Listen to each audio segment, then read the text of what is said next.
In this video, we will try to learn about short run analysis and the meaning and nature of total product, average product and marginal product. First of all, what is short run? See, short run is a time period in which a firm can change only one or few factors of production and not all factors of production. A firm cannot change all factors of production in the short run. Okay, so in short run, we can classify the factors of production into two types: fixed factors and variable factors. Now, fixed factors are those factors which cannot be changed in a short span of time. Example, land, building, machinery and furniture. You cannot change these factors in a very short period. Okay, so these are the fixed factors. And variable factors are those which you can change depending upon the output level you require, depending upon the output that the firm requires. Like you can increase or decrease the number of labor and the amount of raw material that you are using.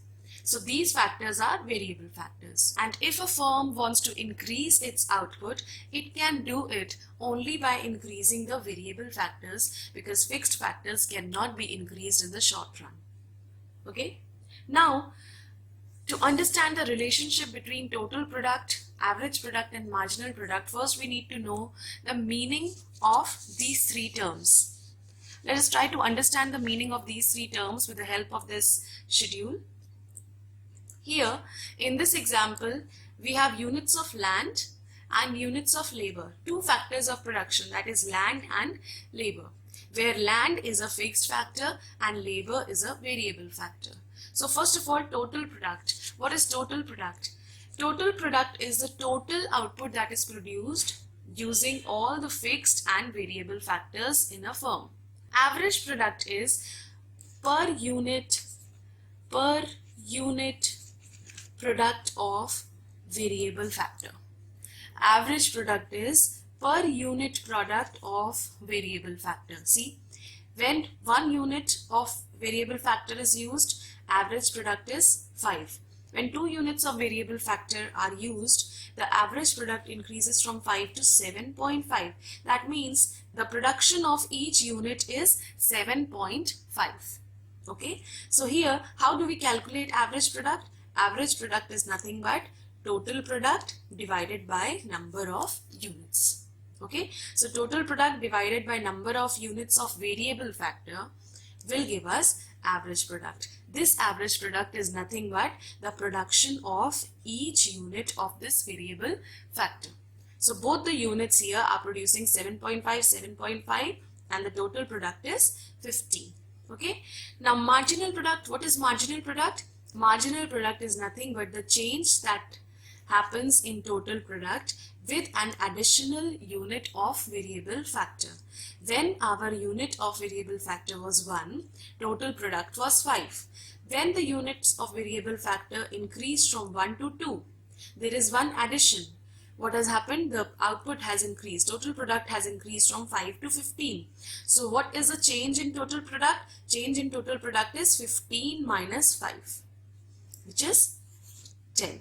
Again here, if we increase the number of units from 2 to 3, the change in total product will be 35 minus 15. And so marginal product is 20. Okay. So marginal product is the change in total product due to the employment of one additional unit of variable factor or one less unit of variable factor. The change that takes place in total product, that is a marginal product. As we employ more and more units of variable factor, as we increase the units of variable factor, what happens? The total product, as you can see in the example, it goes on increasing. But there is a difference in the rate of increase of total product. See, first the total product increased from 5 to 15, then 15 to 35, 35 to 50, and later we see that the total product is increasing, but it is increasing at a decreasing rate.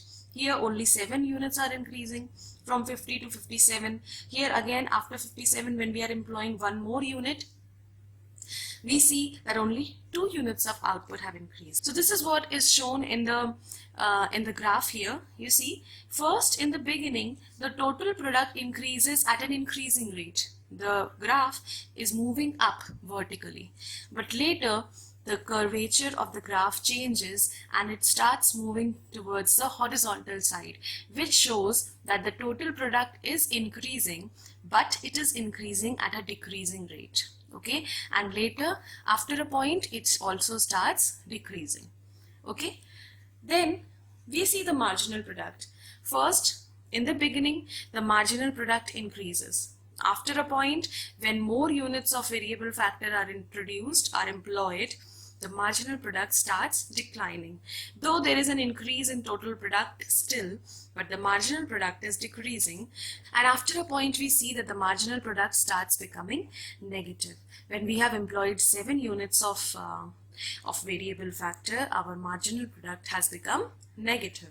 And same is the case with average product also. In the beginning, the average product increases with the increase in total product, but later, after a point, average product also starts declining with an additional when we employ more and more units of variable factor.